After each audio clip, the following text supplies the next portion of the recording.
Francia Malherbe, from The Complete Schalk Lourens Stories by Herman Bosman, written during the Touleier Years, 1930 to 1931. After her father's death, Schalk Lourens said, Francia Malherbe was left alone on the farm Marula's-Dal. We all wondered then what she would do. She was close on to 30, and in the bushveld, when a girl is not married by 25, you can be quite certain that she won't get a man anymore, unless she's got money. And even then, if she gets married at about 30, she's liable to be left afterwards with neither money nor husband. Look at what happened to Grita Steyn.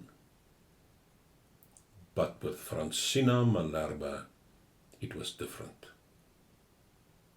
I remember Francia as a child. She was young when Flip first trekked into the bushveld. Now there was an unlucky man for you.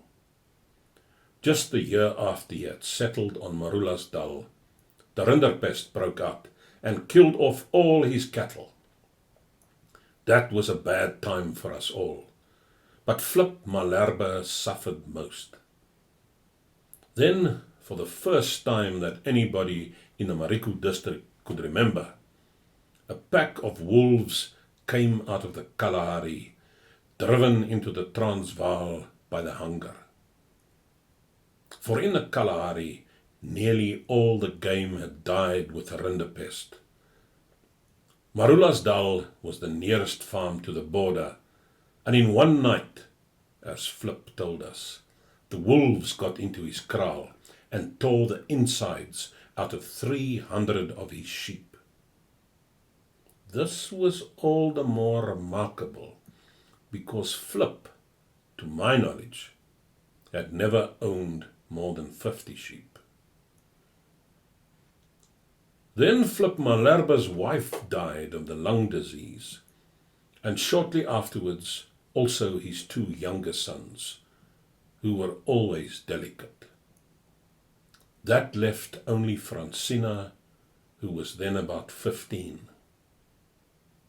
All those troubles turned Flip's head a little. That year, the government voted money for the relief of farmers who had suffered from the rinderpest, and Flip put in a claim. He got paid quite a lot of money, but he spent most of it in Zeerust, on drink. Then Flip went to the school teacher and asked him if the government would not give him compensation also because his wife and his sons had died. But the teacher, who didn't know that Flip had become strange in the head, only laughed at him. Often after that, Flip told us that he was sorry his wife and children had died of the lung disease instead of the rinderpest, because otherwise he could have put in a claim for them. Francia left school and set to work looking after the farm. With what was left of the money Flip had got from the government, she bought a few head of cattle. When the rains came, she bought seed mealies and set the squatters ploughing in the vlakte. For 3 months in the year, by law, squatters have to work for the farmer on whose land they live. But you know what it is with our squatters. As soon as they saw that there was no man on the farm who would see to it that they worked, they ploughed only a little every day for Flip and spent the rest of the time in working for themselves. Francia spoke to her father about it, but it was no good. Flip just sat in front of the house all day, smoking his pipe. In the end, Francia wrote out all the track passes and made all the squatters clear off the farm, except old Mosichu, who had always been a good man. In those days, Francina was very pretty.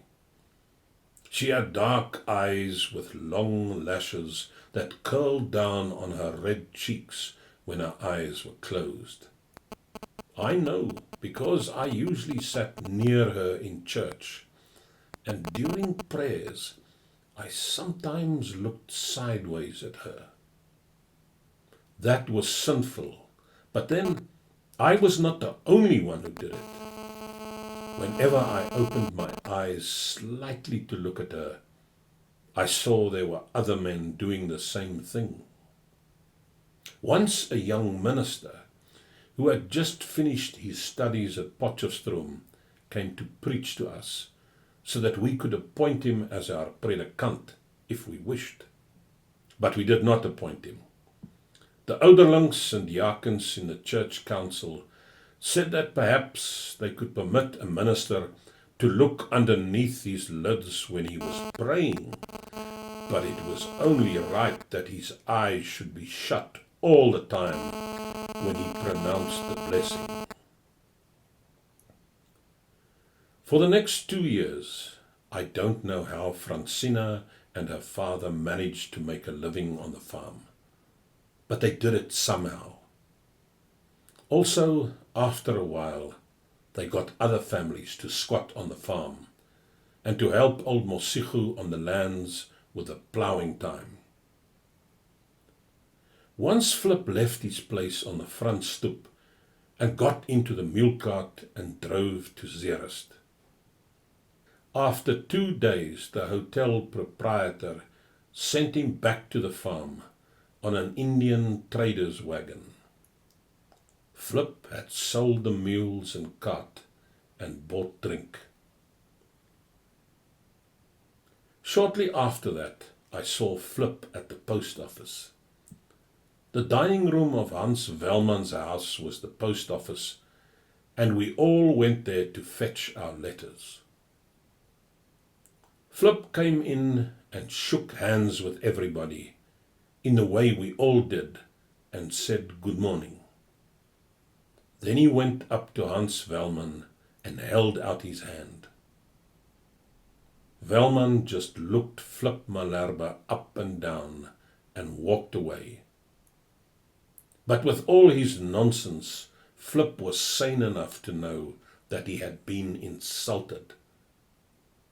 "You go to hell, Hans Velman!" he shouted. Velman turned round at once.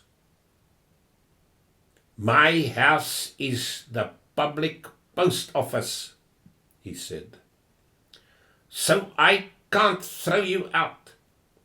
But I can say what I think of you. You mistreat your daughter.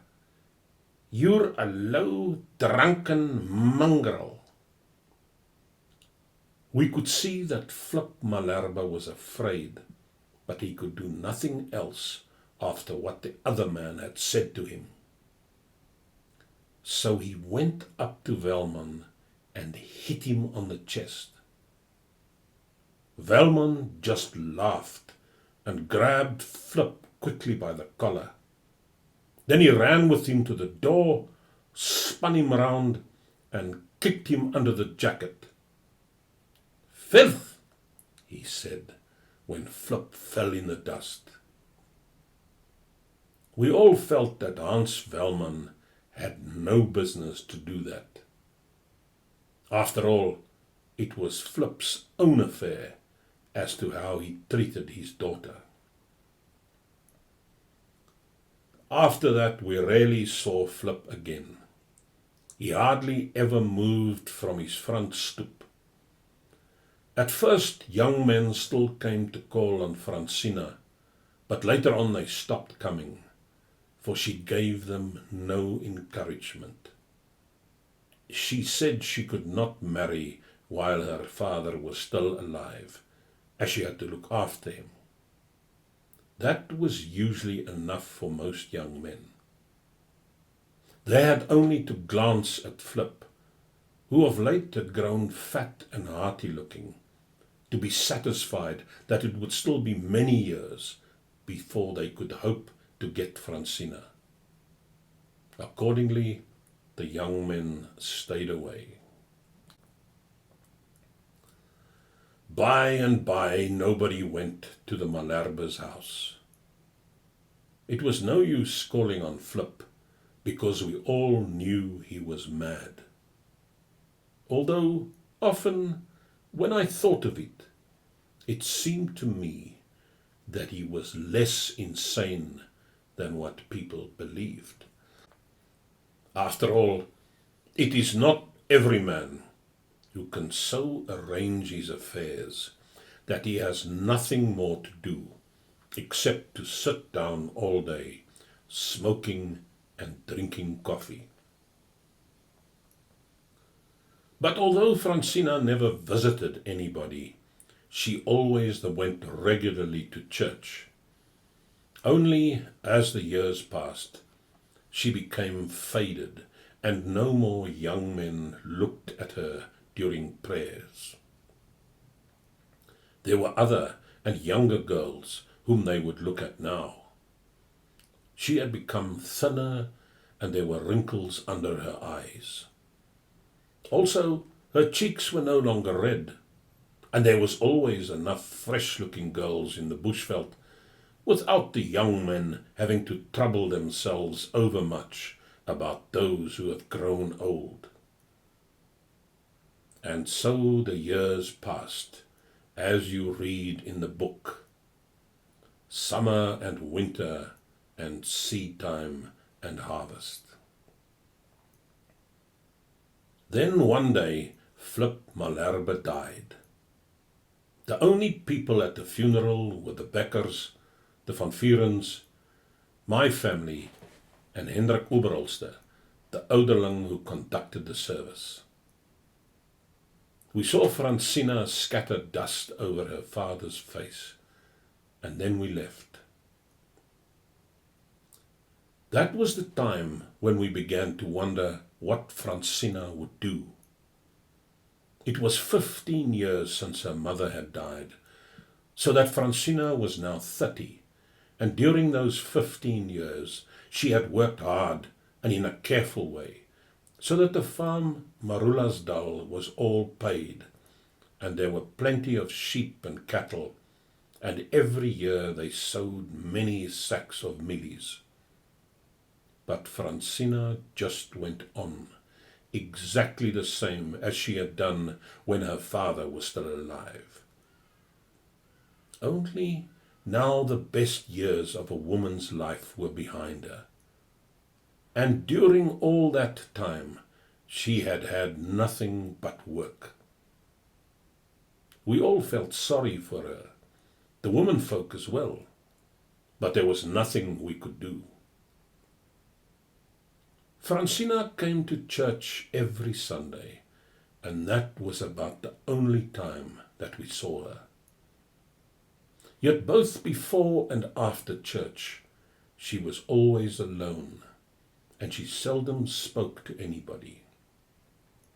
In her black morning dress, she began to look almost pretty again. But of what use was that at her age? People who had trekked into the Mariku district in the last 4 years, and only knew her by sight, said she must also be a little strange in the head, like her father was. They said it looked as though it was in the family, but we, who saw her grow up, knew better. We understood that it was her life that had made her lonely like that. On account of having to look after her father, she had missed much. One day, an insurance agent came through the bushveld. He called at all the houses, Francina's also. It did not seem as if he was doing much business in the district, and yet every time he came back. And people noticed that it was always to Francina's house that the insurance agent went first. They talked about it. The old people shook their heads in the way that old people do when, although they don't know for sure about a thing, yet all the same they would like to believe it so. But if Francina knew what was being said about her, she never mentioned it to anybody, and she didn't try to act differently. Nevertheless, there came a Sunday when she missed going to church. At once everybody felt that what was being whispered about her was true, especially when she did not come to church the next Sunday or the Sundays after. Of course, stories that are told in this way about women are always true. But there was one thing that they said that was a lie. They said that what the insurance agent wanted was Francina's farm and cattle. And they foretold that exactly the same thing would happen to Francina as it happened to Grita Steyn. That in the end, she would lose both her property and the man. As I've told you, this last part of their stories did not come out the way they had prophesied. If the insurance agent really had tried to get from her the farm and cattle, nobody could say for sure. But what we did know was that he had gone back without them. He left quite suddenly too, and he did not return any more. Sometimes when I ride past Marulasdal in the evening on my way home, I wonder about these things. When I pass that point near the Aardvark mound, where the trees have been chopped down, and I see Francina in front of the house, I seem to remember her again, as she was when she was 15. And if the sun is near to setting, and I see her playing with her child, I sometimes wish, somehow, that it was not a bastard.